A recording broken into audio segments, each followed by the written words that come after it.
ඊටමත් සන්තෝෂයි අද දවසේ ඔබත් එක්ක මේ පොඩි වෙලාවක් ගත කරන්න ලැබුණා. දැන් මම චොල්ටි ප්‍රශ්නයක් අහුවොත් අපිට වැරදුනේ ඇයි කියලා. ඇයි අපිට වැරදුනේ? වැරදිච්ච තැන උතනම තියෙනවා. ඇයි? මම ලෝකේ රටවල් 22ක විතර ඇවිදලා තියෙනවා. ඒ වගේම රටවල් 71ක ළමයිත් එක්ක මම ඉගෙනගෙන තියෙනවා. අවුරුදු 3මාරක්. ඒකෙන් මේ තමන්ගේ ජාතික ආචාර කිරීම නොකරන ජාතියක් දැක්කේ කොහෙද? කොහෙද? ලංකාවේ සිංහලයා කියන එක. ඌ කවදාකවත් තමන්ගේ ජාතික ආචාර කිරීම කරන්නේ නැහැ. අනිත් ඔක්කොම කරනවා. ඊට පස්සේ කියනවා අපි වැරදිලා. අපි අසාර්ථකයි. අපි නැති වෙලා යනවා. විනාශ වෙලා යනවා. දැන් හුල්ලල වැඩක් නැහැ, අදල වැඩක් නැහැ. ඉස්සෙල්ලා ඔබ කළ යුතු දෙයක් තියෙනවා. මොකද කළ යුතුද? මේ අපේ දේවල් පාවිච්චියට ගන්න එක. අපි රැකින එක.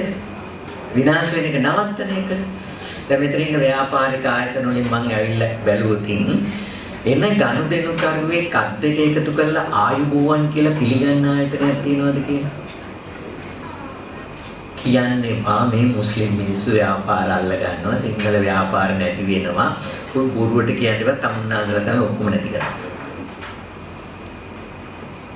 තමුන්නාසලම තමයි නැති කරන්නේ.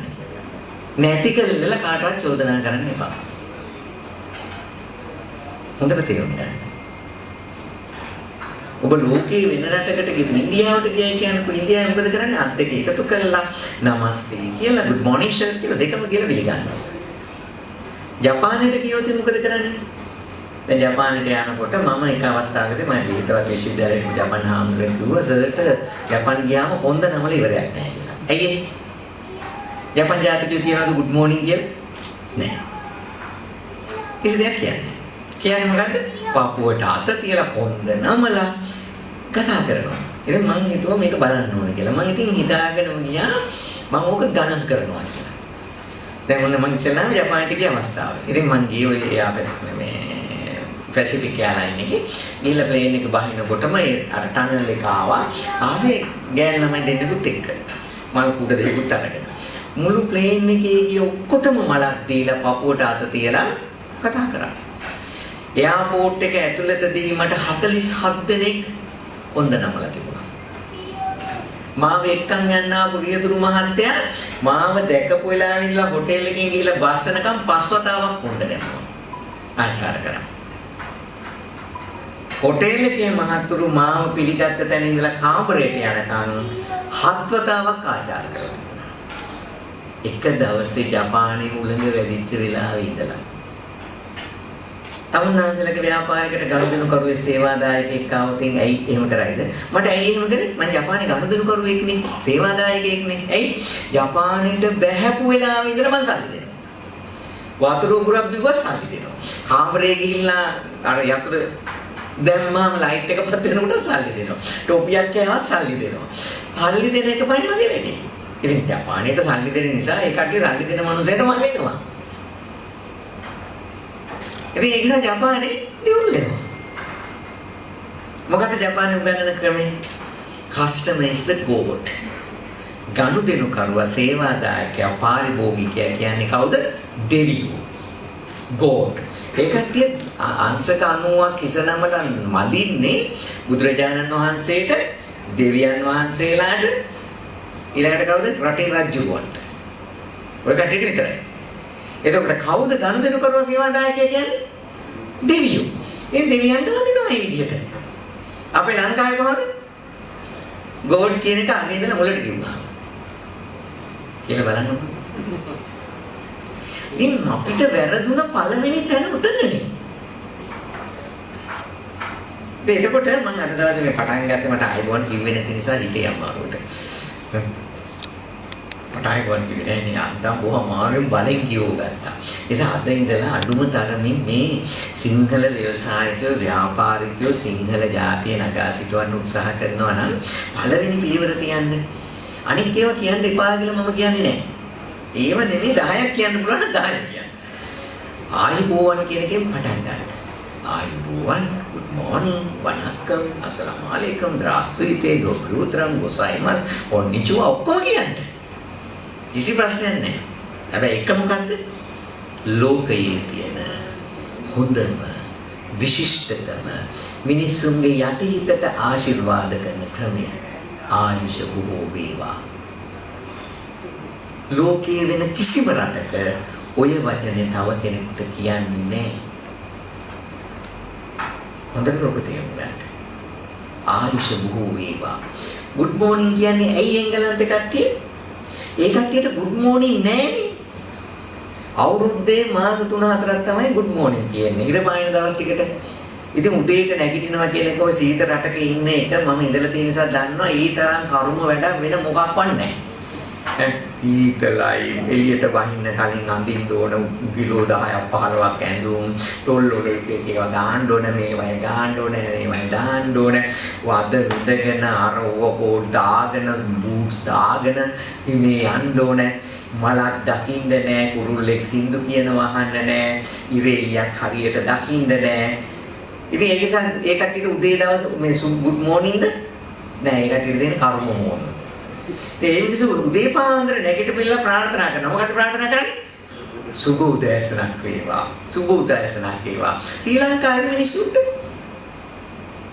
උන්ට කීම වැටෙනවා ඇතිනේ good morning කියන්නේ. ඒ වුණාට අපේ නිවටකම නිසා මොකද උනේ අපි ඒක පටන් ගත්තා අපේ කමත කළා. ඒක එපා කියන්නේ නැහැ. ඒක කියන්නේ. පොදු භාවිතයේ තියෙනවනේ. ඒක කියන්නේ. හැබැයි අපේ එක කියන්නේ හරි ඔන්න ඔතනින් ඕක ඉවරයි ඈ මම අදෙල්ල පටන් ගන්නවා දැන් මොන අද දවසේ කතාව අද දවසේ කතාව දැන් මම මොකක් කියා දෙන්නද ඔබට මේ ලංකාවට වෙන දේ කියා දීලා යන විතරයි භාගයයි කිව්වේ මට පැය භාගෙකින් හරි අමාරුයි මට කතා කරන්න ඈ මේ දවසක් දෙකක් තුනක් කියා දෙන්න ඒවා පැය භාගෙකින් කියා දෙන්න බෑනේ ඔබ දන්නවද මේ සිංහල ජාතිය කියන්නේ කවුද කියලා සිංහල ජාතිය කියලා කියන්නේ ලෝකයේ පළවෙනි මානව වර්ගය.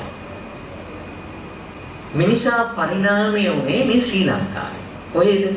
ඔය සිරිපාද කඳු ගැටිය වටේට. ඇයි මේ ශ්‍රී ලංකාව කියන්නේ ලෝකයේ අදුම ගුරුත්වාකර්ෂණ ශක්තිය තියෙන පුංචිම බිම්කඩ. ඒක ඔබට මගේ Facebook එකට ගියොත් බලන්න පුළුවන්. මම ඒකේ NASA එකේ වීඩියෝ එක දාලා තියෙනවා. නිල් පාටින් ලකුණු කරලා තියෙනවා ලංකාව. ඇයි අතුම ගුරුත්වාකර්ෂණ ශක්තිය තියෙනවා. ඉහළට ඇද ගැනීමේ හැකියාව වැඩි. එතන ලංකාවේ උපදින මිනිස්සුන්ගේ ඉපදුනහම මේ ඉහළට ඇද ගැනීමේ හැකියාව වැඩි වෙනවා. එතන මොළයේ ධාරිතාව වැඩි වෙනවා. සහජ බුද්ධිය කියන එක ලංකාවේ මිනිස්සුන්ට වැඩි. දැන් ඔය ඕල්කොට්තුමාගේ බිරිඳ බ්ලැවන්ස්කි ආර්යාව. එයා පරිණාමවාදයේ පිළිබඳ විශේෂඥයෙක්. එතුමිය මේ ලෝකේ හොයාගෙන ආව මිනිහා පරිණාමී උනේ කොහේද කියලා. හොයාගෙන එනකොට අවුරුදු ගාණක් තිස්සේ ලෝකේ පුරා ඇවිදිනකොට ආරංචියක් හම්බුණා මේ ලංකාවේ වෙන්න පුළුවන් කියලා. ඒ ලංකාවට ආවා. ලංකාවට ඇවිල්ලා මොකද කරේ? එයාට විශේෂ හැකියාවක් තිබුණා මේ හිත දියුණු කරපු කාන්තාවක්. එයාට එක එකව පේනවා. බලන්න පුළුවන්. එයා හොයාගත්ත දේවල් ලෝකයක් ගොඩක් තියෙනවා ලංකාවේ. එයත් එක්ක තමයි ඕල්කොට්තුමා ආවේ. නැතුව මතක තියාගන්න ඕල්කොට්තුමා බුද්ධ ධර්ම හොයාගෙන ආවේ නෑ හොඳේ. ඕල්කොට්තුමා ආවේ නෝනාගේ තනියට. නෝනාගේ තනියට ආවම බුද්ධ ධර්ම එයාට මෙහෙදි හම්බ වුණා. හම්බුණාට පස්සේ අතහැරලා ගියේ නෑ. එහෙම නෙමෙයි. එයා හොයාගත්තා. හොයාගෙන යනකොට එයා දැනගත්තා මේ සිරිපාද කඳු මුදුන තමයි ලෝකේ අඩුම ගුරුත්වාකර්ෂණ ශක්තිය තියෙන තැන. ඒක නිසා තමයි මම පස්සේ කියනවා. ඉතින් ඒක හොයලා බලනකොට කුරුවිට සහ බලන්ගොඩ අවත තමයි ඉස්ලාම මානවයා කියන කෙනා පරිණාමය. ඒ පරිණාමය වෙච්ච නිසා ඒක හොයාගත්තා. හොයාගෙන සිරිපාද කඳු මුදුනේ තිබිච්ච සලකුණට නම් කරා. මොකද්ද? බයිබලයේ තියෙනවා ආදම් සහ ඒවා. ඉතින් ඒ ලෝකේ නිර්මාණය මුලින්ම බිහිවෙච්ච මිනිහාගේ පය සලකුණ තමයි මේ තියෙන්නේ කියලා මොකද්ද දැම්මේ? ඇඩම්ස් පීක් කියලා දැම්මා. ඔය අද අපි ඇඩම්ස් පීක් කියන්නේ අන්න ඒකට. දැන් නම් ඊයේ පෙරේද මුස්ලිම් එක්කෙනෙකුත් කියලා තිබුණා මේ අල්ලා දෙවියන් වහන්සේ බැස්සේ එතනින් කියලා. කමන්නේ කවුරුත් බැස්ස නැති. ඇඩම්ස් පීක් කියන්නේ එතන. ඒකට එයා ලංකාවේ නතර වුණා ඒ විදිහට. එතන ලෝකයේ පළවෙනි මානවයා. මේ හෙළ මිනිහා කියන එක්කෙනා ලෝකේ පළවෙනි මිනිහා. දැන් ඔබ වඳ කරන්න ලෑස්ති වෙන්නේ කවුද? උන්ව පළවෙනි මිනිහාගේ පරම්පරාව. හොඳද? පළවෙනි මිනිහයාගේ පරම්පරාව. එතකොට ලෝකේ පළවෙනි භාෂාව මොකක්ද? හෙළ බස කියන එක. ලෝකේ පළවෙනි භාෂාව හෙළ බස කියන එක. මේ දැන් තියෙන සිංහල නෙමෙයි හොඳේ. ඒකේ මුල් අවස්ථාව. හෙළ බස කියන එක. බුදුරජාණන් වහන්සේගේ ත්‍රිපිටකයේ ලිව්වේ මොකින්ද? හෙළ බසින්. බුදුරජාණන් වහන්සේ ධර්මයේ දේශනා කරේ මොකින්ද? හෙළ බසින්. ලෝක ඉතිහාසයේ ඉස්සෙල්ලාම පුස්තකාලයක් ගිනි තිබෙන්නේ මොන රටේද? ලංකාවේ. කොහේද? අබේගිරියේ. බුද්ධඝෝෂ කියන ඉන්දියානු ජාතික බ්‍රාහ්මණය ලංකාවට ඇවිල්ලා ත්‍රිපිටකය ඉගෙන ගත්තා. සම්පූර්ණයෙන්ම ඉගෙනගෙන මොකද කරේ ඒක? ඒක පාලියට පරිවර්තනය කරා. ඔය ඔබ අද කියවන ත්‍රිපිටකය ඇත්ත බුදුරජාණන් වහන්සේගේ දර්ශනයේ 100% නැහැ. ඕකේ තියෙන්නේ Hindu ආගමේ දේවල් එකතු කරපු ත්‍රිපිටකයක්. ඒක පාලියට පරිවර්තනය කළා මොකද්ද කරේ? හෙළටුවා කියන එක. ලංකාවේ ලියලා තිබිච්ච දරන්ත කන්දක් විතර ඇත්තු 7 දෙනෙක් තරම් විශාල කන්දක් හෙළටුවා ටික ගිනි තියුවා. ඒ ගිනි තියපු එක තමයි ලෝක ඉතිහාසයේ පළවෙනි පුස්තකාලයක් ගිනි තියපු අවස්ථාව. හොඳට තේරුම් ගන්න. ලෝකෙ ඉස්සෙල්ලාම මම බොහොම කෙටියෙන් කියන්නේ ඔබට. ඉස්සෙල්ලාම ගුවන්යානය හැදුවේ කොහෙද? මේ ලංකාවේ මිනිස්සු. ඒකට මිනිස්සුන්ට ශක්තියක් තිබුණා, ඉහළියට යෑමේ හැකියාවක් තිබුණා. ලෝකෙ ඉස්සෙල්ලාම නැව හැදුවේ කොහෙද? ලංකාවේ මිනිස්සු. වානේ නැව් කියන එක හැදුවේ ලංකාවේ. ඔය ඊජිප්තු ජාතිකයෙක් ගොතායත් කියලා නැවක් හැදුවා ලැයිලු මුහුදයන්ට. ඒක හදාගෙන මිනිහා මුහුදු ගියා. මේ රජුරු හරියට සැලකුවා මුහුද යන්න පුළුවන් වාහනයක් හැදුවනේ. එවම ඉන්න අතරේ මොකද උනේ? ගොතායත් ගියාමයි ආවේ. දැන් ඉතින් මේක මුහුදේ මැරුණායි කියලා ඉතින් අවශ්‍ය දේවල් ගන්න බුම්මන් කරගෙන ඉන්නකොට අවුරුදු 3-4කට පස්සේ මෙන්න නැවක් එනවා. බලනකොට කවුද ආවේ? මෙන්න ගොතායත් ආවා. මොන නැවකින්ද ආවේ? වාහනේ නැවකින්. තව 5 දෙනෙක් විතර නිකන් හැදිදෙන මිනිස්සු 5-6 දෙනෙකුත් ආවා. දැන් මේ අපි වගේ හාල් මැස්සු නෙමෙයි. හැදිදෙන මිනිස්සු. ඉතින් රජුරු ළඟට ගියා. රජුරු ළඟට ගිහලා වෙච්ච දේක මොකද උනේ? නැව කැඩුනා, කැඩිලා ඉවර වෙලා ලී කොටේ කෙලිලා ගහගෙන ආවා. කොහාද ආවේ? සෙලනිකා කියන රාජ්‍යයට. ගොඩ ගැව සෙලනිකායේ මිනිස්සු රජුරු ළඟට අරගෙන ගියා. බලනකොට මේ රටේ තියෙන වටේටම මොහොතයිනේ නැව් නවත්තලා. මොන නැව්ද? ලෝහ වලින් හදපු නැව්. රජුරු මේ සිංහල භාෂාවෙන් මිනිස්සු ඉගෙන ගත්තා. ඉගෙනගෙන මොකද කරේ? ඊට පස්සේ රජුරවන්ට විස්තර කතා කරපුවාම ඊට පස්සේ රජුරව මොකද කරේ? යාට නැවක් දුන්නා. නැව දීලා ඉංජිනේරුවෝ 5 දෙනෙකුත් දුන්නා උඹලගේ රටේ නැව හදාගන්න කියලා. එහෙම තමයි නැව හැදුවේ. ගුවන්යානය හැදුවෙත් එහෙම. ලෝක ඉස්සෙල්ලාම මෙතන සමාජයට මට වඩා හොඳට විස්තර දැනනවාද? ස්නයිපර් වෙපන් එක හැදුවේ ලංකාවේ. ස්නයිපර් වෙපන් එක. ස්නයිපර් වෙපන් එක ඔය ඇමරිකාවේ මම දැකලා නැහැ. හොඳේ මම වාර්තා කියලා තියෙනවා විතරයි. ඇමරිකාවේ යුද ආයුධ පිළිබඳ කෞතුකාගාරයේ මම දන්න තරමින් පොළව යට 7 වෙනි තට්ටුවක ලේසර් කිරණ මැද ලංකාවේ තිබිලා ගෙනිච්ච ස්නයිපර් වෙපන් එක තියෙනවා. රජුරුව පාවිච්චි කරපු වෙපන් එක ඉනේ එල්ලගෙන යන්න පුළුවන් එකක්. මම පින්තූර නම් දැකලා තියෙනවා. මගේ ළඟ තියෙන පින්තූර. ලංකාවේ මම දැනුවත් එක්කෙනෙක් තමයි ඔක දැකලා තියෙන්නේ. මම දැනුවත්. හරිද? ස්නයිපර් වෙපන් එක හැදුවේ අපි. ලෝකෙ ඉස්සෙල්ලාම බැංකු ක්‍රමය හැදුවේ කොහෙද? මේ ශ්‍රී ලංකාවේ. වාණිජ්‍ය බැංකු ක්‍රමය හැදුවේ ලංකාවේ. ලෝකෙ ඉස්සෙල්ලාම රටක් ඇතුළත ඇල මාර්ගයක් කපලා නැව් ගෙනහැල්ලා ආහාර නිෂ්පාදන කෘෂිකාර්මික අපනයනය කරේ කවුද? ලංකාවේ. කාලිංග ඇල කියන්නේ ඒක. ඉස්සෙල්ලාම වරාය බදු ක්‍රමය හඳුන්වලා දුන්නේ කොහෙද? ලංකාවේ. හම්බන්තොට වරාය බදු ක්‍රමය ගැන බදුල් ටැම් ලිපිය තියෙනවා. මන්නාරම් වරාය බදු ක්‍රමය ගැන කළුවර ගස්රබ සෙල්ලිපියක තියෙනවා. බදු ගෙවන්නේ නැති කට්ටියට දඩ ගහපු හැටිත් තියෙනවා. එතකොට ලංකාවේ මොකද්ද තිබුණේ? ව්‍යවසාය ආර්ථිකය. ලෝකෙ ඉස්සෙල්ලාම විවෘත ආර්ථිකය හඳුන්වලා දුන්නේ කවුද? ලංකාවේ. සීගිරි රාජධානිය තිබුණේ එක. කාශ්‍යප රජුරුවද ඔය ගන්නේ නේද? ඒක තිබිච්ච එකක් ඊට කලින්. ඒ තිබිච්ච රාජධානිය රජුගේ විරෝධතා එනකොට කාශ්‍යප කුමාරයා සීගිරිය ගිහලා පදිංචි වුණා. මෙයාට මේක ප්‍රතිසංස්කරණය කරන්න ඕන වුණා. ප්‍රතිසංස්කරණය කරන්න ඕන වුණාම ওই පිටුරංගල පන්සලේ හිටපු හාමුදුරුවෝ උපදෙස් දුන්නා. මොකද දුන්න උපදේශය? වරාය බදු ඉවත් කරන්න. වරාය බදු ඉවත් කරපුවාම පිටරටින් ගේන බඩු වැඩිපුර එනවා. අපේ කට්ටියට බඩු වැඩිපුර පිටරට යවන්න පුළුවන්. මේ ගේන පුද්ගලයන්ගෙන් බඩු අයින් කරන්න. එතකොට රජුරවන්ට ආදායම වැඩි වෙනවා. රජුරුව අපේක්ෂා කරපු වගේ අත්ගුණයක් හම්බුනාලු පළවෙනි මාස 6 ඇතුළත ආදායම. බලන්නකො ලංකාවේ ව්‍යවසාය ආර්ථිකයේ හැටි. එතකොට ලංකාවේ තිබුණ මොන ආර්ථිකයක්ද? ව්‍යවසාය ආර්ථිකයක්, ව්‍යවසාය සංස්කෘතියක්. ව්‍යවසාය ආර්ථිකයක්, ව්‍යවසාය සංස්කෘතියක්. උන්වහන්සේ හැම වෙලාවකම ව්‍යාපාරිකයන්ට තමයි බණ කිව්වේ. කවුද ව්‍යාපාරිකයෝ හැදෙන්නේ? සිටුවරු කියලා. සිටුවරු කියලා නම් හැදින්නේ. හැබැයි ඔහොම සිටු සංස්කෘතියක් ලංකාවේ තිබුණා. තිබිච්ච සිටු සංස්කෘතිය විනාශ වෙන්නේ කවද්ද? ඔය ඉංග්‍රීසි ආණ්ඩුවත් එක්ක.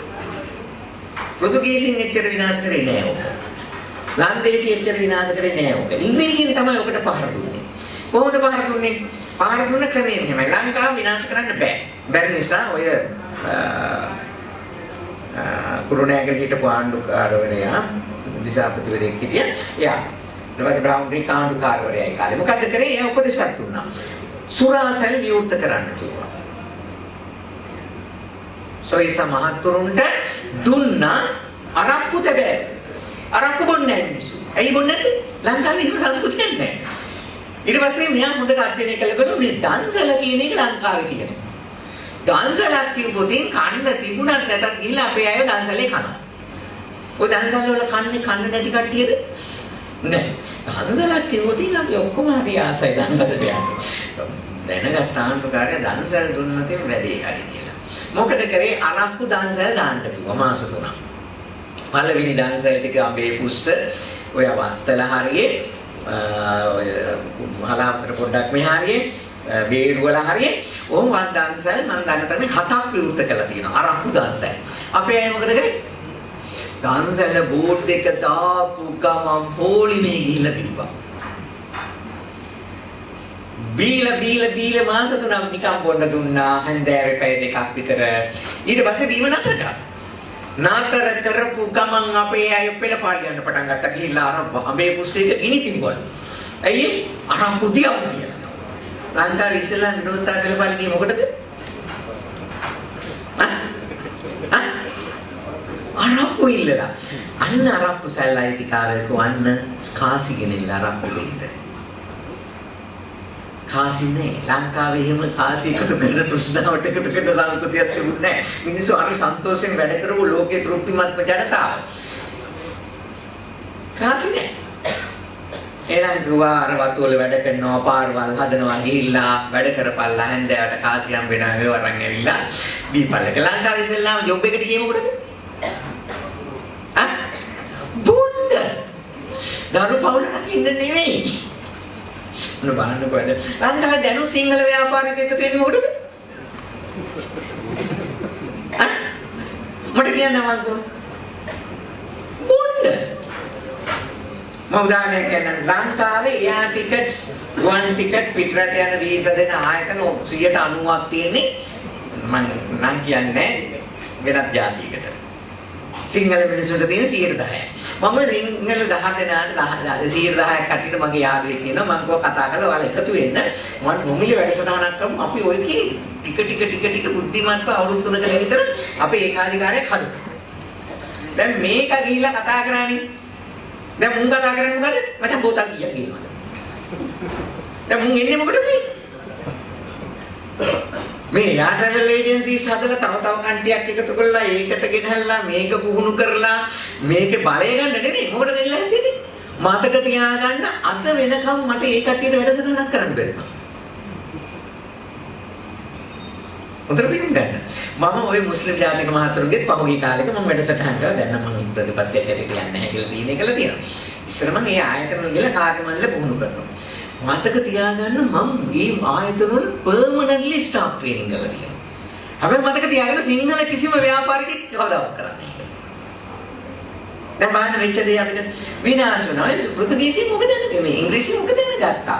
බොන්න පුරුදු කරා. දෙවෙනි එක මොකද? වැව තිබුණොතින් මේක කරන්න බෑ. වැව මැද්දෙන් කපලා පාරවල් දැන්. ලංකාවේ දැවැන්ත විශාලම වැව වල මැද්දෙන් පාරවල් දාලා තියෙනවා. ඊළඟ ලංකාවේ කෘෂිකර්මාන්තය තියෙන නිසා මිනිස්සු මර්ධනය කරන්න බෑ. කෘෂිකර්මාන්තේ රඳා පැවතුනේ ලංකාවේ මතක තියාගන්න කවදාකවත් පොහොර ගැහුවේ නැහැ. ලංකාවේ තියෙන විද්‍යාත්මක ක්‍රමයක් මේ භූමිය තුළ ඒ විද්‍යාත්මක ක්‍රමයට පොහොර හැදෙනවා. පොහොර හැදෙනවා ස්වාභාවිකව. කාබනික පොහොර කියලා જાතියක් ලංකාවේ දැම්මෙත් නැහැ හොඳේ. මට අද ඒවා කියද්දි තියන්න වෙලා නැහැ ඔබට. ඉතින් මේක දැනගත්තා මොකද කරන්නේ? මේක හැදෙන්නේ මීගහ මුල් කරගෙන. එතන පෘතුගීසියෙන් මොකද කරේ? ඉංග්‍රීසියෙන් මීගස් ඔක්කොම කැපුවා. හොඳට තේරුම් ගන්න. රජුරුවන්ගේ නියෝගය ලංකාවේ ඉතිහාසයේ කොහෙවත් බෝගහක් කපන්න කියලා තහනම් කළ නීතියක් නැහැ. බුදුහාමුදුරුවෝ පිට දුන්නා නේද? හැබැයි මතක තියාගන්න රජුරුවන්ටවත් මීගහ කැපීම තහනම්. මීගහ කැපුවොත් මරණීය දඬුවම. බෝගහ කැපුවට නෑ හොඳේ. ඊතරම් ප්‍රබල වෘක්ෂයක් හැටියට තිබුණේ ගහක් හැටියට තිබුණේ මීගහ. ඔක්කොම කැපුවා. කපලා ලීටි ගෙදරට ගෙනිච්චා. ලංකාවේ ව්‍යවසාය ආර්ථිකය කැඩුවා. කඩලා කැඩුවාද මතක තියාගන්න. මම ඔබට කියන්නම්. 1950 වෙනකොට ආසියාවේ තිබිච්ච දෙවනි සංවර්ධිත රට ශ්‍රී ලංකාව. ආසියාවේ තිබිච්ච පළවෙනි සංවර්ධිත රට 1950 වෙනකොට ජපානය. ඒක පුද්ගල ආදායම ඇමරිකානු ඩොලර් 90යි. දෙවනි සංවර්ධිත රට ශ්‍රී ලංකාව. ඒක පුද්ගල ආදායම ඇමරිකානු ඩොලර් 89යි. සිංගප්පූරුව දුප්පත්ම රට. ඒක පුද්ගල ආදායම ඇමරිකානු ඩොලර් 35යි. 1950 එංගලන්තයේ අයවැය හිඟේ පියවන්න සල්ලි ගත්තේ ලංකාවේ විදේශ විනිමය අතිරික්තයෙන්. සතයක්වත් ලංකාව ණය තිබුණේ නැහැ 50 වෙනකොට. මොන බලන්න. උනේ 1948 නිදහස ලබා ගත්තා. පෘතුගීසි ඉංග්‍රීසි විනාශ කර බව ඇත්ත. ඉංග්‍රීසි තමයි සිටුවරයා මුදලාලි බවට පරිවර්තනය කරේ. මට දිගට කියන්න වෙලාවක් නැහැ හොඳේ. මතක තියාගන්න ඔබ ගිහලා මේක හදාරන්න ගිහිල්ලා. දැන් 40 මම මගේ පහසුව සඳහා මම ඔක දශක හැටියට බෙදනවා. පළවෙනි දශක 3. 1948 78. ওই දශක 3 ලංකාවේ දේශපාලන කරා. ওই දේශපාලනඥයෝ කවදාකවත් බොහොම අඩු ප්‍රතිශතයක් තමයි හොරකම් කරන්නේ. හොරකම් කරේ නෑ. සල්ලි තියෙන මිනිස්සු තමයි දේශපාලනේ දාන්නේ. ඇවිල්ලා මොකද කරේ? වැඩ කළා හැබැයි වෙනස් කරන්න ඕනේ වෙනස්ුනේ නැහැ. යම් කිසි ප්‍රමාණයක් හොරකම් කරා නැත්තේ. නමුත් විශාල දැවැන්ත හොරකම් සිද්ධ වුණේ නැහැ. බලන්න වෙච්ච දේ. මම ඔබට ලැබිච්ච ටික තියෙනවා ලංකාවට ඔය ටික. මොනවද ලැබුණේ අපිට? හොඳට මතක තියාගන්න. විදේශීය සමාගම් ඔක්කොම ශ්‍රී ලාංකික වුණා. වතු පරන්පවුම් වතු කියන ඒවා සිරිමාව බණ්ඩාරනායක මැතිණිය ශ්‍රී ලංකාවට හිමි කරගත්තා. ෂෙල් වගේ සමාගම් ශ්‍රී ලංකාවට හිමි කරගත්තා. තුල්ටෙක්ස්, වේටෙක්ස්, ෆූටෙක්ස් කියලා සමාගම් 3ක් හැදුවා. දහස් ගණනකට රැකියාවල් දුන්නා. රෙදි අපනයනය කරා. ඒවාට අවශ්‍ය කපු ගන්න මොනරාගල දිස්ත්‍රික්කයේ අම්පාර දිස්ත්‍රික්කයේ අක්කර 60000ක් විතර කපු වැව්වා. සීද රෙදි හදන්න පටපණුව හැදුවා ඇඹිලිපිටිය වගේ දිහාවල් වල. හැම ගමකම කාන්තාවෝ අත්‍යන්ත රෙදි නිෂ්පාදනය කරා. ඒව එකතු කරන්න ලක්ෂල සලුසල කියන ආයතන හදලා තිබුණා. ලෝකේ විශාල මිලක් ලැබුණා අපිට රෙදි වලට. සෙවණගල කාන්තලේ සීනි කර්මාන්තශාලා හැදුනා. කැලණි ටයර් සමාගම හැදුනා. ලංකාවේ වාහන තිබුණේ නැහැ ටයර් දාන්න. ඉන්දියාවට අපනයනය කරා. නයිජීරියාවට අපනයනය කරා ටයර්. ලංකාවේ. මුදල් තේරුම් ගන්න. උත්තලම කංකසන්තුරේ ගාල්ල සිමෙන්ති කර්මාන්තශාලා 3ක් තිබුණා. බලන්න ඒවා ස්ථානගත කරලා තිබිච්ච ක්‍රමය. 1977 වෙනකොට නැව් 5ක් තිබුණා ලංකාවේ ආණ්ඩුවට. මුදල් තේරුම් ගන්න. ලංකාව ණය තිබුණේ නැහැ. දේශපාලනඥයෝ ඒ කාලේ හිටපු මිනිස්සු මොකද කරේ මේ රටේ? වැඩක් කරා. තෝර පරිප්පු වැව්වා, මුන්නට වැව්වා, වගා සංග්‍රාම කරා, කුෂ්කර්මාන්තය නගා සිටුවා, තේ කර්මාන්ත ශාලා තිබුණා. ලංකාව ඇතුළත මට ජර්මනියේ හිටපු එක්කෙනෙක් තමයි කිව්වේ ඇයි උඹලා රටේ තිබිච්ච විදුලි බල ප්‍රශ්නයට ඇයි උඹලා රටේ තිබිච්ච ග්‍රාමීය විදුලි බල පත්‍රය විනාශ කළේ කියලා. ලංකාවේ 1416ක් තිබිලා තියෙනවා ග්‍රාමීය විදුලි බල පද්ධතිය. 1978 වෙනකොට. මහා සමුද්‍රමත් රටක් තිබුණා. ඔන්න පළවෙනි දශක තුන. හොඳයි. ඊට පස්සේ දෙවෙනි දශක තුනේ කරුණා. කවද්ද? 88 98 2008. මොකද උනේ ওই කාලය ඇතුළත? අර තිබිච්ච ඔක්කොම විකුණා. ඔරුවල වාහන සංස්ථාව කියලා කියන්නේ ආසියාවේ තිබිච්ච විශාලම වාහන සංස්ථාව. විකුණා. ඒක නෝ මෙතන මම කියන්නේ නැහැ නේද? ලංකාවේ වතු ටික විකුණා. කොහොමද විකුණන්නේ? ඔබ දන්නවද විකුණපු හැටි? රුපියල් 10 ගානේ ෂෙයා මාකට් එකේ දැම්මා. එක්තරා දේශපාලනඥයෙක්ගේ කම්පැනියක් මොකද කරේ? රුපියල් 10 ගානේ බෑන්ක් ගරන්ටි එකකට රුපියල් 10 ගානේ සියලුම වතු වල ෂෙයාස් ටික ගත්තා. අරගෙන ඊළඟ සතියේ සතියක්වත් විතරක් කරගෙන ෂෙයාස් ගන්න. බෑන්ක් ගරන්ටි එක දුන්නා. ඊළඟ සතියේ මේ හොරා මොකද කරේ? රුපියල් 20 ගානේ ආපහු ෂෙයාස් ටික ඔක්කොම ෂෙයා මාකට් එකට දැම්මා. මතක තියාගන්න සතයක්වත් වියදම් කරන්නේ නැතුව රුපියල් බිලියන ගාණක් මේ රටේ මංකොල්ලයක් කෑවා. ඊළඟ සතියේ ආපහු වෙන කෙනෙක් අරගත්ත තව දේශපාලනඥයෙක් ඌ අරගෙන ආයෙ ෂෙයා මාකට් එකේ දැම්ම රුපියල් 40 ගාණක්. බෑන්ක් ගරන්ටි වලට හොරකම් කරේ ඔක්කොම. මහා බැංකුව කඩපු එක නෙමෙයි ඕවා මම දැවැත්ත මංකොල්ල. හොඳේ ලංකාවේ ඉතිහාසෙ සිද්ධ වෙච්ච. වතු ටික විකුණා. ඔරුවල වාහන සංස්ථාව විකුණා. මහා ලංකාවට සල්ලි ගෙනාපු ආයතනයක්. විකුණන්නේ කොච්චරද? ඔරුවල වාහන සංස්ථාවේ ෆික්ස්ඩ් ඩිපොසිට් එක තිබුණා රුපියල් මිලියන් 200ක්. මිලියන් 1200ක යකඩ තිබුණා. මුළු දේපොළ ඔක්කොම එකතු කරපුවාම වටිනාකම මිලියන් 2400යි. මිලියන් 1000කට කොරියන් සමාගමකට විකුණා. විකුණලා වැඩ කරන කට්ටිය ස්ට්‍රයික් කරපුවාම ශ්‍රී ලංකා මහා බැංකුවෙන් මිලියන් 400ක් මුදා හැරියා ඒ කට්ටියට වන්දි ගෙවන්න කියලා. අන්තිමට මිලියන් 2700ක් වටින දෙයට ආණ්ඩුවට හම්බෙලා තියෙන කීයද දන්නේ නැහැ නේ. හැම එකක්ම මට ඔබට කියන්න ගියොතින් ඔච්චර කියන්නද කියලා මන් දන්නේ. දොරවල් හරින්න. හැබැයි ඇතුලේ තියෙන දේවල් උලකට ගහගෙන යන්න බැරි වෙන විදියට කියලා. අපි දොරවල් ඇරියා. ඇතුලේ ඒවා ඔක්කොම ගහගෙන යන්න. ඒ අතරතුර ලංකාවේ දේශීය සිංහල ව්‍යාපාරිකයෙක් කෙනෙක් බේබද්දෙක් වුණා. ඌ බොනවා.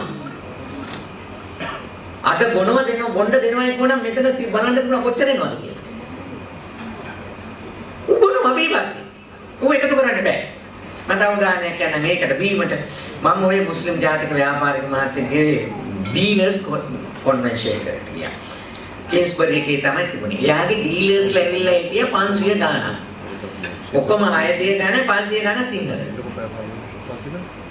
දැන් මට මාව එක්කගෙන ගිහිල්ලා මට තේ එකක් එහෙම දීලා කියනවා විශේෂ එක්ක උදව්ව කරන්න ඕනේ. මොකද විශේෂ දැන් මේකේ මම බොන්න දෙන්නේ නැහැ. මම බොන ශාලි ටික ඔක්කොම අර දුප්පත් ළමයි 100ක් ගෙනල්ලා තියෙනවා. ඒ කට්ටියට බෑග් කපත්තු ආයෙව ඔක්කොම දෙනවා. දැන් මේ කට්ටිය ආපු වෙලාවෙලා බනිනවා මට. මේ අපේ ඩීලර්ස්ලා බනිනවා. බොන්න නැහැ කියලා. බොන්න නැහැ කියලා බනිනවා. මිෂගුණවාදන මට අනික් කතාව වුන්නේ නැහැ. මිෂගුණවාදන කියන්නේ බොන්න එපා කියලා. මේ සිංහල මිනිහා විනාශ වෙනවා. සිංහල බිස්නස් කරන මිනිහා විනාශ වෙනවා. ඒක නැති වෙනවා. බොන නිසා. ඒක කියා දෙන්න. ඔය මිෂගුණවාදන කියන්නේ අපෝ කියන්න ඕනේ නැහැ. කියන්නේ මම ඒ සල්ලි ටිකෙන් තමයි මේ දුප්පත් ළමයි 100 දෙනාට මේ බෑග් ටික දෙන්නේ, සපත්තු ටික දෙන්නේ, පොත් ටික දෙන්නේ කියලා. ඒක කියන්නේ. මොනවාද අපේ කට්ටිය ගැන තියෙන ආකල්පය නේ. තමුන්නාසලට ව්‍යාපාරිකයෝ හැටියට විල්ලැජ්ජාව කියලා එකක් නැද්ද? තමන්ගේ ජාතිය වෙනසිලා යද්දී, රට විනාශ වෙලා යද්දී, සියලු දේ නැති වෙලා යද්දී කාලකන්ණියෝගේ බොණ්ඩ බීලා තමන්ගේ දරු පවුල විනාශ කරන්න. පහුගිය දවස්වල රත්නපුරේ ගුණදාස කියලා ව්‍යාපාරිකයෙක් මැරුණා. තේ අක්කර 500ක් තිබුණා. ටී ෆැක්ටරි එකක් තිබුණා. ටවුන් එකේ ගොඩනැගිලි 4ක් තිබුණා. මතක තියාගන්න මහපාරේ මැරුණේ. ඇයි? දිව්වා ගෑනු පස්සේ ගියා. සියලු දේ නැති වෙලා ගියා. අන්තිමට දරුවෝ 3 දෙනාටවත් මොකක්වත් නැහැ. ඇයි ඔක්කොම උගස් තියෙනවා. හොඳට තේරුම් ගන්න ඕන ඔබ. සත් මම ඔබට කියන්නේ විනාශ වෙන දේ ඉස්සලා දෙන්න. ව්‍යවසායිකයෝ හැටියට ව්‍යාපාරිකයෝ හැටියට මේ රට අපේ ආන්දර කිව්ව තමයි 7. හැබැයි මතක තියාගන්න මම විශ්වාස කරන දේ මේ රට නැවත ගොඩනගන්න නම් එකම කට්ටියකට විතරයි පුළුවන්. කවුද? සිංහල ව්‍යවසායිකයෝ එකතු වෙන්න ඕනේ. වෙන කාටවත් බෑ මගේ පිළිගැනීම. මම ඉස්සර විශ්වාස කළා හාමුදුරුවන්ට ඕක කරන්න පුළුවන් කියලා. දැන් මට ඒ ගැන සැකයක් තියෙනවා. ඇයි ඒ? හාමුදුරුවන්ට එකතු කරන්න බෑනේ. මොන જાතියෙන්වත් එකතු කරන්න බෑ. එහෙනම් මට ඒ ගැන දැන් විශ්වාසයක් නැහැ. අගරාධපතිතුමාට තියෙන බලයක්. හැබැයි එතුමාට ලංකාවේ જાතියක් හැටියට රටක් හැටියට බලයක් නැහැ. එතුමා යමක් එක සැරයක් කිව්වොත් ඒක වෙනවනේ. අය වචනයක්ව කතා කරන්නේ නැහැ. ඉතින් ඉතින් අගරාධපතිතුමාට ඕක කරන්න බෑ. ඉතින් එතුමා පෞද්ගලිකව මට කියනවා. ඒක කරන්න බෑනේ චන්දන. ඒක කරන්න බෑ. මම කිව්වහම අහන්නේ කතෝලික ජනතාව විතරයි. ආමුතුරුන්ට කතා කරන්න. ආමුතුරුන්ට කතා කරන්න. ආමුතුරු එක්කෙනෙක් ගන්න ඉස්සරහට. මමත් එනවා එතකොට. හැබැයි ප්‍රශ්න තියෙන්නේ එක්කෙනෙක් නැහැ. ඒක නම් මම ඒක පිළිගන්නේ. දේශපාලනඥයෝ කියන જાතිය මම විශ්වාස කරන්නෙම නැහැ. ඒක මම පිළිගන්නේ. හරිද? මේක කරන්න පුළුවන් ලෝකයේ අත්දැකීම මම ඔබට කියන්නේ. ලෝකයේ අත්දැකීම. දෙවන ලෝක යුද්ධයෙන් විනාශ වෙලා ගිය ජපානයේ කොට නැගුවේ කවුද? ව්‍යවසායකයෝ, ව්‍යාපාරිකයෝ. කවුද ඒ කට්ටිය නායකත්වය දුන්නේ? සුසන්ත ෆොන්සේකා කියන ලංකාවේ ජපානය පාලනය කරන්න එක්සත් ජාතික සංවිධානයේ පත් කරපු සිවිල් නිලධාරියා. එතුමා තමයි ජපානයේ ව්‍යාපාරිකයන්ට නැගිටින්න ක්‍රමය කියා දුන්නේ. බාන්න වැඩේටනේ. එතුමා තමයි ඔය ප්‍රොඩක්ටිවිටි සිස්ටම් එක පන්සලේ තිබිච්ච සිස්ටම් එක ජපානයට අරන් ගියේ. ව්‍යවසායිකයෝ තමයි ජපානයේ කොට නැගුවේ. දකුණු කොරියාව මේ මෙතන ඉන්න කට්ටිය දන්නවා. දකුණු කොරියාව කියන එක 70 දශකේ කොණ්ඩේ කපලා විකුණපු රටක්. ඛණ්ඩ නැතුව කාන්තාව කොණ්ඩේ කපලා විකුණන්නේ. ජීවත් වෙන්න. හැබැයි ඒ රට කොහොමද ආපහු කොට නැගුවේ? ව්‍යවසායිකයෝ, ව්‍යාපාරිකයෝ. සිංගප්පූරුව 1950 ආසියාවේ තිබිච්ච දුප්පත්ම රට. කවුද කොට නැගුවේ? ව්‍යවසායිකයෝ, ව්‍යාපාරිකයෝ. උදේ තේරුම් ගන්න. රුසියාව ඉගෙන ගන්නකොට රුසියාව කඩන් වැටුණා. ඇමරිකාව මැදිහත් වීම නිසා. කඩන් වැටලා කන්න නැතුව මැරෙන තත්ත්වයටපත් වුණා. හැබැයි රුසියාව ආපහු ගොඩ නැගුවා. කවුද ගොඩ නැගුවේ? ඔය ලංකාවේ කට්ටිය කියන සමාජවාදී නෙමෙයිද? දැන් තියෙන්නේ ව්‍යවසාය ආර්ථිකයක්, ව්‍යවසායකයෝ. මොස්කව් නගරේ ඉන්න පළවෙනි කෝටිපති ව්‍යාපාරිකයා ශ්‍රී ලාංකිකයෙක් ලංකාවෙන් ඉගෙන ගන්නගේ වෛද්‍ය ශිෂ්‍යයෙක්. අල්ලපුරට ඉන්දියාව ගොඩ නගනවා. කවුද ගොඩ නගන්නේ? ව්‍යවසායකයෝ, ව්‍යාපාරිකයෝ. චීනේ ගොඩ නගනවා. කවුද ගොඩ නගන්නේ? ව්‍යවසායකයෝ, ව්‍යාපාරිකයෝ.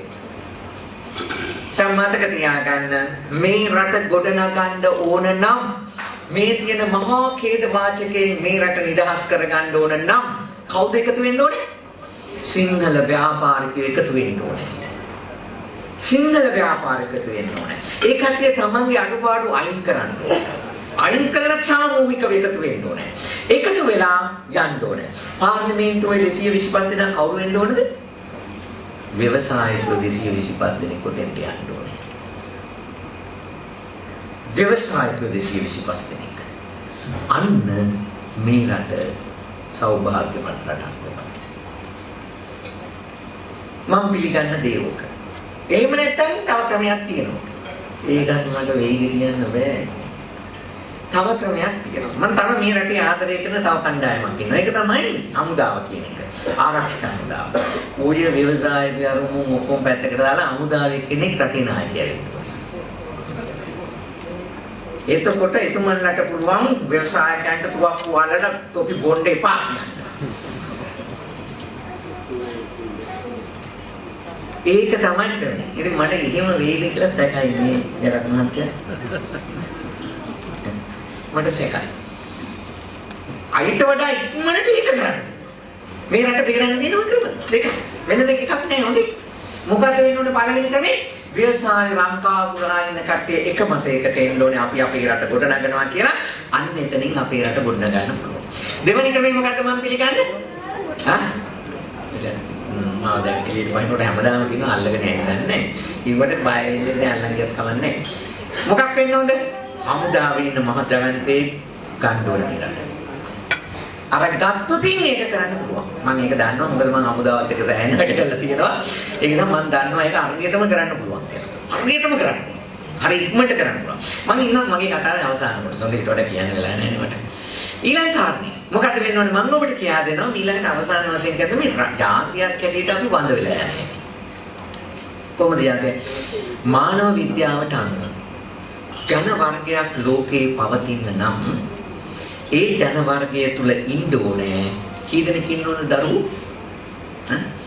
4 දෙනෙක්. අවුනේ. කී දෙනෙක් ඉන්න ඕනද පවුලක? 4 දෙනෙක් ඉන්න ඕනේ. 4 දෙනෙක් හිටියොතින් තමයි ඒ ජන වර්ගයේ ලෝකයේ තිරසාර ජන කණ්ඩායමක් හැටියට පවතින්නේ. 4 දෙනාගෙන් අඩු වෙන්න ඒ ජන වර්ගය මොකක් වෙනවද? වඳ වේගන යනවා. වඳ වේගන යනවා. දැන් මම ඔබෙන් පුංචි ප්‍රශ්නයක් අහනවා. ශ්‍රී ලංකාවේ සිංහල මිනිස්සුන්ගේ ජනගහන වර්ධන වේගය කීයද? ශ්‍රී ලංකාවේ නෙමෙයි හොඳේ. ශ්‍රී ලංකාවේ නෙමෙයි. ශ්‍රී ලංකාවේ සිංහල මිනිස්සු කීයද? 1.3. 1.3 කියන්නේ දැනට ඇවරේජ් ශ්‍රී ලංකාවේ සිංහල පවුලක දරුවෝ ඉන්නේ දෙන්නෙක් හෝ එක්කෙනෙක්. අපි හිතුවා එකෙක් ඉන්නවා. ඒක පොඩ්ඩෙක් වුණා. ඒ පරම්පරාව ඉවරද නැද්ද? ඉවරද නැද්ද? ඉවරයි. අපිටම දෙන්නෙක් ඉන්නවා. ඒ දෙන්නගෙන් එකෙක් පොඩ්ඩෙක් වුණා කෙල්ල පැනලා ගියා. පැනලා ගිහලා පිටරටකට ගියා. මැද ප්‍රතික වලක් හොදන්න ගියා. මොකද වෙන්නේ? ඒ පරම්පරාවත් ඉවරයි. හොඳටම තේරුම් ගන්න ඕනේ මේක. ඒක මතක තියාගන්න ඇමරිකාවේ ශ්‍රී ලංකාවේ තානාපති කාර්යාලයේ ඉන්න ඇමරිකාවේ ආර්ථික උපදේශකවරයෙක් පොතක් ලියලා තිනවා. ඒ පොතේ එයා ලියලා තියෙන ඉදිරි අවුරුදු 50 ඇතුළතදී සිංහල ජාතිය ලංකා ලෝකයෙන් වඳ වෙලා යනවා. කවුද වඳ වෙලා යන්නේ? ලෝකේ පරිණාමයේ විච්ච පළවෙනි ජන කණ්ඩායම. ලෝකේ සහජ බුද්ධිය වැඩිම ජන කණ්ඩායම. දැන් අපි සාපි ගැන කතා කරනවා. ගිය අවුරුද්ද ඇතුළත මාතර දිස්ත්‍රික්කයේ විතරක් අපේ ආන්දරන්ගේ දිස්ත්‍රික්කයේ විතරක් සිංහල කාන්තාවෝ 5600 ගාණක් පර්මනන්ට්ලි දරුවන් බිහිවීම නතර කරලා තියෙනවා. දැන් ඔය මං අයරකට අරගෙන යන කැබ් එකක් තියෙනවා. දැන් අද මගේ දුව විශ්වවිද්‍යාලයේ නිසා මට කාර් එක නැත්නම් මං කැබ් එකක් අරගෙන ගන්න කැබ් එකක් තියෙනවා. ඒ කැබ් එකේ රේදුරු මහත්තයාට මේ මෙතන එහාට තියෙනවා. බබා හම්බුණා. වයිෆ්ට. බබා හම්බෙලා ස්පිරිතාලෙට ගියා. ස්පිරිතාලෙට ගියාම ස්පිරිතාලෙන් දැඩි ලෙස බලපෑම් කරා. මොකද බලපෑම් කරේ? එක දරුවෝ ඉගෙනුණා මේ. මොකක් කරන්නද? ඔයාලට අමාරු වෙන්නේ. ඒක සාමි දරුවෝ මේක නවත්තමු. ගැටයක් ගහමු. හොඳට තේරුම් ගන්න. මේ රජයේ රෝහලක. ඉතින් ඒ අන්තිමට මේ නෝනා හොඳ නෝනා කෙනෙක් ගියා බෑම කියලා බොහොම අමාරුයි බේරුනේ. නැත්නම් දෙටි ගහ. මොකද කියන්නේ ඔයාලට සල්ලි නැහැනේ. සල්ලි නැතුව කොහොමද දරුවෝ දෙන්නේ තුන් දෙනෙක් හදාගෙන අමාරුයිනේ. දැන් බලන්න කරපොත් කරගදී ඔබ මේ නිකන් මේ සාපි කෙනෙක් අල්ලගෙන සාප කරගෙන ඉන්නවා. ඕක මේ ලංකාව පුරා නිශ්ශබ්දව ක්‍රියාත්මක වෙන එක. දැන් අවසාන වශයෙන් මම ඔබට කියන්නේ මෙන්න මේ කාරණේ. මොකද්ද? මේවාට සටන් කරන්න බෑ. පෙළපාලියන්න බෑ. Facebook එකේ පෝස්ටර්ස් දාලා බෑ. මුස්ලිම් කඩ වර්ජනය කරනවා කියලා වර්ජනය කරලා කෑ ගහලා වර්ජනය කරලා පෙළපාලි ගිහිල්ලා බෑ. මොකද කරන්නේ? ස්ට්‍රැටජිකලි හිතන්න ඕනේ. බුද්ධිමත්ව හිතන්න ඕනේ. උදාහරණයක් ගන්න. දැන් මම ඔබෙන් අහනවා. කිරිබත් ගොඩ තියෙනවද කුඩ කර්මාන්තශාලාවක්? තියෙනවද? නැහැ. එහෙනම් ඉතින් අපිට අයිති නැහැ කුඩ වර්ජනය කරන්න. මුස්ලිම් කට වර්ජනය කරන්න. කිරිබත් ගොඩ තියෙනවද බෞද්ධ කොඩි නිෂ්පාදනය කරන ආයතන? තියෙනවද? නෑ. එහෙනම් කොහොමද බෞද්ධ කොටි කිරිබත් කොට කට්ටිය බෞද්ධ කොටි දාන්නේ? කාගේ කොටිද දාන්නේ? කාගේ කොටිද දාන්නේ කිරිබත් කොට කට්ටිය? මේ ගොම් වැඩ කරලා වැඩක් නැහැ. තමුන්නාසලට පරිප්පු කණ්ඩ අයිතියක් තියනවද? නෑ. ඇයි? ලංකාවට පරිප්පු 100%ක්ම ඉම්පෝට් කරන්නේ මුස්ලිම් ජාතික මාන්තුරු. පැල්ලම් පිටියේ තියෙනවා සුද්ධ කරන තැන් ඇටගෙන ඇල්ල. තමුන්නාසලට පරිප්පු වෙනවා. පරිප්පු කණ්ඩ බෑමද? බෞද්ධ කොඩි උස්සන්න බෑ. ආම්තුරුන්ට සිවුරු අඳින්න අයිතියක් තියනවද? නෑ. ඇයි? සිවුරු මාන්නේ වැඩි හරියක් ඒ කට්ටිය. කියලා මේ මොන ජෝති ආම්දුරු මිනිස්සු රට පිළිකර හදලා පටන් ගත්තා. මොකද දැනකට දැනට අවුරුදු ගානකට කලින් මුළු පත්තර වලින් හිටන් බැන්න ආම්දුරු මුදලාලි කියලා. ආම්දුරු ඔක දැනගෙන මේක වෙනස් කරන්න ඕනේ කියලා යමක් කරේ. අපි බලන්න අපිට වෙච්ච දේ. හොඳට තේරුම් ගන්න. මම පොඩි දේවල් ටිකක් එක්ස්පෝර්ට් සෙක්ෂන් එක අරගෙන බලන්න ලංකාවේ අපනයන ශික්ෂ්ත්‍රය. කුරුඳු එක්ස්පෝර්ට් කරන්නේ වැඩිම ප්‍රමාණයක් කවුද? ගාමිණිස් එක්ස්පෝර්ට් කරන්නේ කවුද වැඩිම ප්‍රමාණයක්? දේශීය කුළුබඩු අපනයනයෙන් වැඩිම ප්‍රමාණයක් ආක්‍රමණය කළ තියෙන ඒ කට්ටිය. ඉම්පෝර්ට් සෙක්ෂන් එක අරගෙන බලන්න. කවුද කරන්නේ? හොඳට ඔබ හිතන්න ඕන මේක. හොඳට ඔබ හිතන්න ඕන මේක. හිතලා මොකක් වෙන්න ඕනද මම මේ අද වැඩසටහනට මම ආවෙත් ඒක නිසා. නැත්නම් මම එන්නේ නැහැ සාමාන්‍ය මේවට. එනවනම් යන්නේ දවසක වැඩසටහනක් කරන්න පැය 4ක් 5ක් වැඩසටහනක් කරන්න. මේ ආවෙත් මේ මම ඊයේත් ඒක මොනවද කරන්නේ කියලා. ආවේ ඒක නිසා තමුන්නාන්සලා මේ රට ගොඩනගන්න ඕන නම් මම කියන දේ මෙතුමා යනවා. මෙතුමා රැස් කරන්න ඕන ඔබතුමාලගේ වෙළඳ සංගම. රැස් කළා මොකද කරන්න ඕනේ? ටීම් හදන්න ඕනේ. අපනයන කරුවන්ගේ කණ්ඩායමක් හදන්න ඕනේ. ආනයන කරුවන්ගේ කණ්ඩායමක් හදන්න ඕනේ. කර්මාන්ත විවිධාංගීකරණය කළ කර්මාන්ත කරුවෝ හදන්න ඕනේ. ඒ ඔක්කොම එකතු කරන්න. එකතු කළා ස්ට්‍රැටජිකලි සංවිධානාත්මකව සටනක් කරන්න ඕනේ. අන්න එතකොට අවුරුදු 2ක 3කදී අපිට නැගී හිටින්න පුළුවන් බැරිද? පුළුවන්. ඊළඟ කාර්යය තමයි මම මෙතෙන්ද කියන්නේ වැටෙන්න දෙන්න එපා එක්කෙනෙක්වත්. ව්‍යාපාරික ලෝකේ යනකොට මිනිස්සු වැටෙනවා. වැටෙනකොට මොකක් කරන්න ඕනද?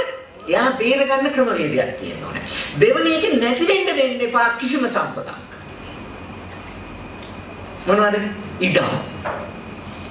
බර්ටන් රසල් කියන දාර්ශනිකයා කියනවා රටක් ආක්‍රමණය කරන්න නම් හොඳම ක්‍රමය. මොකක්ද ක්‍රමය? පළවෙනි එක තමයි පවුල කියන ඒකකේ විනාශ කරන්න ඕනේ. දෙවෙනි ක්‍රමය තමයි දේපල අයිතිය හිමි කර ගන්න ඕනේ. භූමිය අයිතිය හිමි කර ගන්න ඕනේ. වැඩි හරියට දැන් ලංකාවේනේ. දැන් ওই දෙකම සිද්ධ වෙනවද නැද්ද? පවුල කියන ඒකකේ විනාශ කරනවා. අපි ඔකට කියන ගර්භාෂ ත්‍රස්තවාදය කියලා. ගර්භාෂ ත්‍රස්තවාදය ගැන ඉස්සෙල්ලාම කිව්වේ දෙන්නෙක් ලෝකේ කියලා තියෙනවා. ඒ දෙන්නෙන් එක්කෙනෙක් තමයි ලිබියානු නායක කර්නල් මුවම්මර් අල් ගඩාෆි කෙනා. දෙවෙනි එක්කෙනා තමයි පලස්තීන නායක යසර් අරෆත් කෙනා. පලස්තීන නායක යසර් අරෆත් කිව්වා ඊශ්‍රායලයට බය වෙන්න එපා. අපි අපේ ගර්භාෂය ශක්තිමත් කරන්න ඕන අපේ ජනගහනය වැඩි කරනකොට ওই බෝම්බ දාලා කොච්චර නරුවත් කවන්නේ කියලා. ගඩාෆි ලංකාවට ඇවිල්ලා 1974 කිව්වා මම ආපහු වෙනකොට ලංකාවේ අපේ ජනගහනය මෙච්චර වැඩි වෙලා තියෙන්න ඕනේ. ලංකාවේ තමයි කිව්වේ. මේක යුරෝපයේ සිද්ධ වෙනවා හැමතැනම සිද්ධ වෙනවා. ඒක අපි ආයුධ වලින් සටන් කරන්නේ මොකද සටන් කරන්නේ? ජනගහනය වැඩි කරලා කියලා. ඒක පස්සේ කාලෙක තමයි ගර්භාෂය ඉවත් කිරීම කියන එක ආවේ. ඕක ආවේ ලංකාවේ ක්‍රියාත්මක කරේ පුංචි පවුල රත්තරන් කියන සංකල්පය යටතේ. පුංචි ඒක ලෝකයේ පිටරටවල වලට ගියාම සෝෂල් මාකටිං කියන එක උගන්වනකොට විෂයක් හැටියට උගන්වනවා මේ පුංචි පවුල රත්තරන් කියන සංකල්පය තුලින් ලංකාවේ සිංහල මිනිස්සුන්ගේ දරුවපත් අයින් කරපු කෙනෙක්.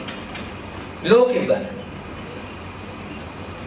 ඔබ හොඳට තේරුම් ගන්න. එතකොට මේ අහිමි කරගන්න එපා. තියෙන දේ රකින්න ඕනේ.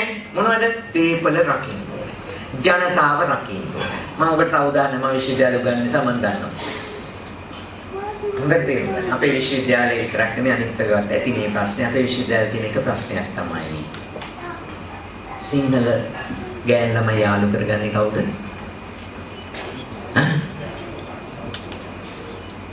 කසාද බඳින්න මොනවා කරන්න ඕනද? ආගම මාරු කරන්න ඕනේ. සිංහල පිරිමි ළමයි යාළු කරගන්නේ කවුද? කසාද බඳින්න මොකක් කරන්න ඕනද? ආගම මාරු කරන්න. තියෙන දේ රකින්න. ඕක අපේ විශ්වවිද්‍යාලයේ තියෙන බරපතල අර්බුදයක්. ඒක ප්ලෑන් කරලා දාන්න සිද්ධ වෙනවා. සල්ලි දෙනවා. ඉතින් අපි ඇයෝ මොකද කරන්නේ? සල්ලි ටිකට ඕන එකක් කරනවානේ. තියෙන දේ රකින්න. ඉඩ කඩන් රකින්න. තමන්ගේ දරු පරපුර රකින්න. ඊළඟට රකින්න ඕන දේවල් මොනවද? අපේ ආධිපත්‍යය කියන එක රකින්න ඕන. උදාහරණයක් ගන්න. නීති විද්‍යාලයට එක අවුරුද්දක ළමයි කොච්චර ගත්තද වෙනත් જાති? සිංහල කට්ටිය 146යි. අනිත් කට්ටිය මහා විශාලයි. මේ මාසයක් නෑ රාගම වෛද්‍ය පීඨයේ අර ENT ට්‍රේනර්ස්ලා ගත්තා. මතක තියාගන්න මේ විභාගේ ෆේල් වෙච්ච කට්ටිය දැන් මේ. ඇයි මොකද කරන්නේ? ආධිපත්‍යය කියන එක ගන්න. රජේ නිලධාරීන්ගේ ආධිපත්‍යය. ඒව අර ගන්නවා, අයිති කර ගන්නවා. ඒතර අපි මොකද කරන්න ඕනේ? ඕකට ගිහිල්ලා ගහන්න ගිහිල්ලා බෑ. මරන්න ගිහිල්ලා බෑ. රණ්ඩු කරන්න ගිහිල්ලා බෑ. මොකද කරන්න ඕනේ? අපි සංවිධානාත්මකව ඒක රකින්න දැනගන්න ඕනේ. අයිමි කරගන්න එක වළක්වන්න ඕනේ. මට ඔය අහිමි වෙන ඒවා කියන්නේ කිව්වොත් ඒක මට වැපය තුන විතර මාතෘකාවක් අපිට අහිමි වෙන දේවල්. ලංකාවේ අහිමි කරගෙන යන දේවල් පිළිබඳව. ඔබ තීරණයක් ගන්න ඕනේ. එතකොට මොකද වෙන්න ඕනේ? ඔබ මේ ආයතනයත් එක්ක එකතු වෙන්න. ශ්‍රී ලාංකික ආයතනයක් හැටියට. සිංහල ආයතනයක් හැටියට. එකතු වෙන මොකක් කරන්න ඕනද? දෙවන්ත සටනක් කරන්න ඕනේ. හැබැයි ස්ට්‍රැටජිකලි සැලසුම් සහගතව කෑ ගහලා පෙළපාලි ගිහිල්ලා පෝස්ටර් අරගෙන පාරේ ගිහිල්ලා අවි ආයුධ අරගෙන නෙමෙයි. ඔබට කවදාකවත් අවි ආයුධ වලින් ඒ විදිහට මේ සටන දිනන්න බෑ. දිනනවා නම් එක ක්‍රමයක් කියන්නේ සැලසුම් කරන්න ඕනේ. හරියට යුද්ධයක් දිනනවා වගේ වෙන්න ඕනේ. යුද්ධයක් දිනන්න බෑ අවි ආයුධ වලින්. සැලසුම් වලින් යුද්ධය දිනන්න. ඒ වගේම මේ යුද්ධය දිනන්නත් මොකද පාවිච්චි කරන්නේ? සැලසුම් සහගත වෙන්න. කට්ටිය එකතු වෙන්න. ලුවාන්තරන් එකතු වෙන්න. බීම නතර කරන්න. දූෂණ නතර කරන්න. නතර කළා තියෙන දේ රැකගෙන අලුත් දේ හිමි කරගෙන යන්න. ඉතින් මම සුබ පතනවා මේ තුන් දෙනාට දැවැන්ත ගමනක් යන ශක්තිය ධෛර්ය ලැබේවා. කොරියාවේ ඉන්න නිසා මම ගෞරවයෙන් ආරාධනා කරනවා කොරියාවේ නෙමෙයි පිටරටවල වලට ගිහිල්ලා රස්සාවල් කරලා එන සියලු දෙනා එයාපෝට් එකේදී ගන්නේ විස්කි බෝතල් දෙකක් තමයි ගෙදර ගේන්නේ. 2015 අවුරුද්දේ එයාපෝට් එකෙන් ලංකාව ඇතුළට ගෙනාපු විස්කි බෝතල් ප්‍රමාණය පිටරටින් 1,06,000ක් ඇවිල්ලා තියෙනවා. ඒ 1,06,000න් 98,000ක් විස්කි බෝතල් දෙක ගානේ අරගෙන එයාපෝට් එකෙන් ලංකාවට ඇවිල්ලා තියෙනවා. ලෝකයේ තියෙන ඉසුරුමත් ප්‍රදේශයේ ගොඩනගන්නට ශක්තිය ධෛර්ය ලැබේවා කියලා ප්‍රාර්ථනා කරන ගමන් මට කිව්වේ පැය භාගයක් කතා කරන්න කියලා නෑ. මහත් විතර වැඩ කරගත්ත කමන්නේ. ඒ වෙනුවෙන් සමා වෙන්න. ඔබ සියලු දෙනාගේ ජීවිත ආලෝකමත් වේවා. ඔබ සියලු දෙනා අති විශිෂ්ට ශ්‍රී ලාංකිකයන් හැටියට ලෝකේ කරණීය උතුම්ම ජාතිය හැටියට නැගී සිටිනවා දකින්නට මමත් වාසනාවන්ත වේවා කියලා ප්‍රාර්ථනා කරන ගමන් මගේ මේ පුංචි දේශනය අවසන් කරන වෙලෙන් නම් කෑ ගහලා අභ්‍යාස කළා කරන්නේ. අද පැය භාගී සයව කරේ නෑ. ඉතින් ඔබ සියලු දෙනාට වාසනාවන්ත අනාගතයක් සියලු දෙනාටම